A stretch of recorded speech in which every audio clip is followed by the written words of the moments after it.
E, cara, eu tava vendo as mortes do capitalismo, né? Eu tô nessa brisa de ver quanto que o capitalismo gerou de morte. Porque sempre vem os caras, o Holodomor, não sei o quê. Cara, abaixo dos nossos pés aqui, velho, tô batendo com a mão, mas abaixo dos nossos pés, morreu 90 milhões de pessoas na colonização das Américas para fortalecer o capitalismo global. Cara. E Indonésia, por exemplo, eu ia falar da Indonésia. A Indonésia morreu 1 milhão de pessoas da noite pro dia pra entrar um monte de petrolífero ali pra exploração de minério. Então, assim, cara, é um dinheiro muito, é uma taxa de lucro muito grande que existe nesse processo e que não foi superada por outros desenvolvimentos do capitalismo, né? Então, devido a essa taxa absurda de lucro, a gente não tem outras possibilidades em vista. Tem a transição energética que está acontecendo, mas assim, é igual a China. A China está fazendo um monte de coisa nesse sentido, mas não é só...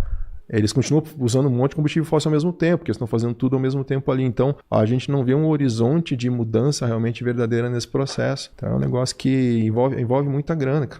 Sabe, a gente tava conversando com o Breno, tem um episódio do Breno Altman aqui no canal, que um cara perguntou isso, né? Por que quando a gente fala de genocídio, a gente só lembra do Holocausto, né? Sim, cara. Por quê? Por que essa percepção, né? E o Breno falou que porque aconteceu na Europa. Esse é um dos motivos, né?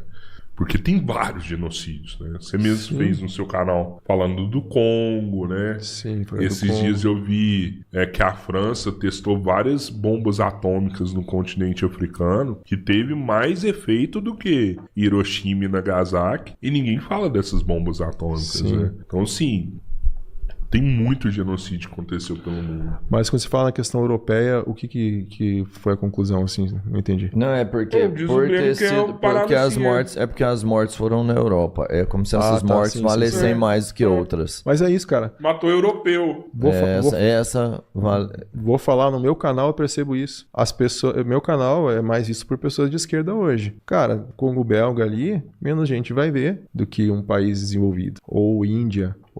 Então, assim, as Américas teve mais interesse, porque é aqui, né? Mas, cara, aí você vai somando as mortes, né? 90 milhões na colonização das Américas, mais 20 de tráfico de escravos. Cara, vocês já viram aquela coisa das seguradoras? Tinha seguradora de escravo, a Lloyds, que é uma seguradora, uma das maiores do mundo até hoje. Eles faziam um seguro de barco de escravos. Sério? Sério. Seguravam, os escravos eram propriedades seguradas e tá lá, você entra no site da Lloyds, tá lá, eles falando, pô, foi mal aí, galera, a gente fazia seguro de escravo. E assim, a minha esposa, ela curte analisar a genealogia, né? Uhum. Ela analisou da família dela, a Lloyds também estava lá, mas eram imigrantes europeus no caso dela, né? Uhum. Então eles estavam lá, cara, e assim, tinha banco, por exemplo, fazendo empréstimo e tem um dado que eu mostro lá, banco pegando empréstimo,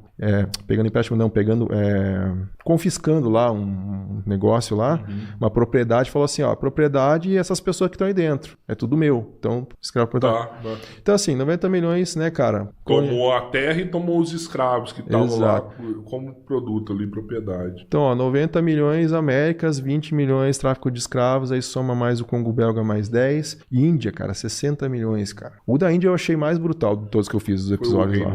Quando o Reino Unido colonizou a Índia e tiravam os grãos da galera à força ali. E aí pior, cara, porque o pessoal queria ser mais eficiente, eles pararam de plantar comida e começaram a plantar algodão. E aí quando começou a plantar algodão, esse tipo de coisa que não é comestível, começou a ter... E aí a safra piora, aí a fome aumenta. Mas os caras não param de pedir grão no Reino Unido, cara. Eles ficam pedindo grão, tem que pagar uma taxa fixa.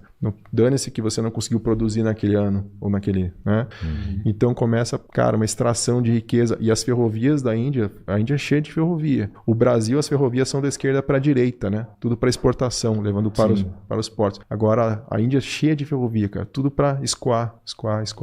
Então, cara, a Índia eu achei um dos processos mais brutais que eu já vi, assim, de todos que eu analisei lá nessa semana. Aí tem mais... Eles arrancavam as mãos das pessoas, né? No Congo belga, sim. Foi no Congo belga que isso aconteceu? No Congo belga arrancavam as mãos, cara. Também. Das crianças para forçar os pais a trabalhar, sim, né? Tinha esse rolê, né? É porque o Congo virou propriedade privada do rei Leopoldo II, né? Tipo, o rei Leopoldo falou assim, ó, na verdade existia um processo de filantropia por trás, que no final virou, né, filantropia e tal, Aí eles extraíam borracha, né? Eles extraíam lá das videiras. Aqui é seringueira no Brasil, mas lá era videira, né? A planta. E daí... Só que você consegue extrair de perto, né? Por um tempo. Depois, começa a ficar cada vez mais distante. E aí o que eles faziam? Eles prendiam as mulheres e as crianças e os caras tinham que passar mês, tipo, semanas, buscando borracha. E para conseguir extrair mais borracha, eles tinham lá, né, as cumbucas e tal, mas eles às vezes passavam até borracha no próprio corpo para conseguir levar mais borracha. Então é um negócio, uma brutalidade assim. Mas enfim, né, cara, é o processo o europeu, ele faz essa coisa, né, de ser limpinho. Hoje a gente fala de mudanças climáticas, eles são um exemplo. Pô, tem que seguir os padrões europeus, né, cara? Mas os caras, a Inglaterra principalmente arrepiava, né, cara?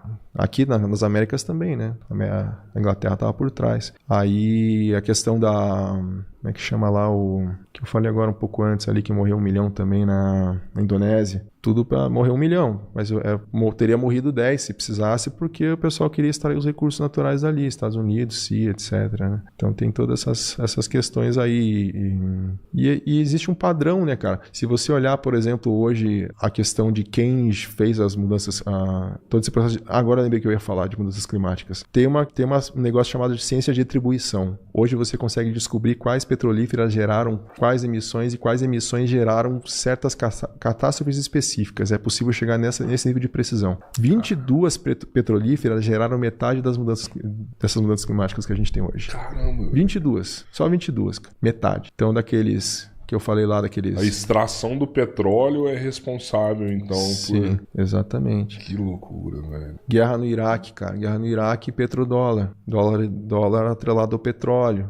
Saddam Hussein queria trocar para euro lá do dia pra noite. Pô, imagina, cara, se o cara conseguisse... ia influenciar todo o Oriente Médio e mudar para euro. Eles falam que o cânhamo ele pode substituir vários produtos derivados do petróleo, né? Não o combustível, mas produtos, né, derivados do petróleo.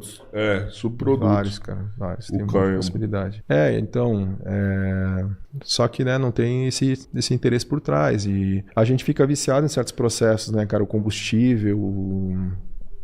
O uso do combustível, né? No combustível né? Tem o petróleo para fazer o combustível. Depois esse petróleo vai virar asfalto na cidade. Então tem todo um ciclo de dependência que a gente fica. E se romper, vão gerar, né? Não é só alegria, né, cara? Então Ô Felipe, e na sua opinião, o Holodomor o que foi? Aconteceu, mas não foi proposital? Foi proposital ou não aconteceu? Na minha opinião, obviamente que aconteceu. E foi uma série de fatores conjuntos. Muita ineficiência, muita falta de organização, mudanças climáticas também que aconteceu ali, assim como aconteceu nas fomes da Índia, por exemplo. A fome da Índia foi isso. Processo de extração acontecendo e uma mudança climática aconteceu, que era algo ali que não estavam esperando e gerou uma fome gigantesca. Eu acho que o Holodomor foi muito desse processo. Mas não foi algo que Stalin planejou e falou, vou matar de fome aquilo ali. Então, existe uma disputa histórica dizendo que pode ter uma motivação política por trás depois, mas não desde o começo. Então, existe uma disputa política em relação a isso.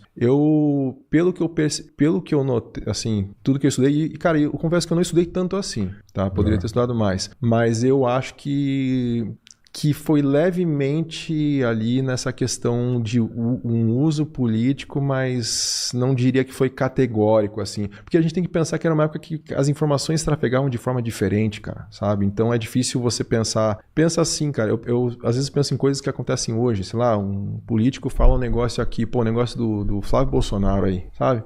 Um treco que ele falou com o Vorcaro. A gente tá recebendo todas as informações, sabe? Eu acho que a gente tá recebendo uma grande parte, porque hoje é tudo mais conectado, tudo muito mais rápido. Imagina o tráfico de informação. Pra caralho. Imagina aquela época, cara. O cara tá lá num canto lá da Rússia, outros caras estão lá no outro canto e acontecendo coisas X, né? Os Estados Unidos querendo acabar com a Rússia de qualquer jeito ali no meio do processo também. Então eu vejo que, sabe, é complicado. Mas o assim. que é consenso na academia hoje? Porque, cara, tem acadêmicos que passam a vida estudando isso daí. aí, Sim, né? é uma disputa acadêmica, cara. É uma disputa acadêmica. Se for proposital ou não, é uma disputa acadêmica. Hoje entende que é um conjunto de dados. E assim, e vamos dizer que o Stalin falou, não, vamos fazer de verdade. Isso vai ser um fator entre 10 fatores, sabe?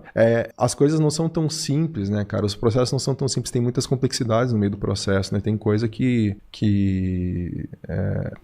por exemplo, assim, ao meu ver, as condições climáticas tinham um peso gigantesco ali. Mas isso sou eu, né? Nas análises que eu vi e tudo mais. E quantos milhões de mortes no Holodomor? Quantas pessoas?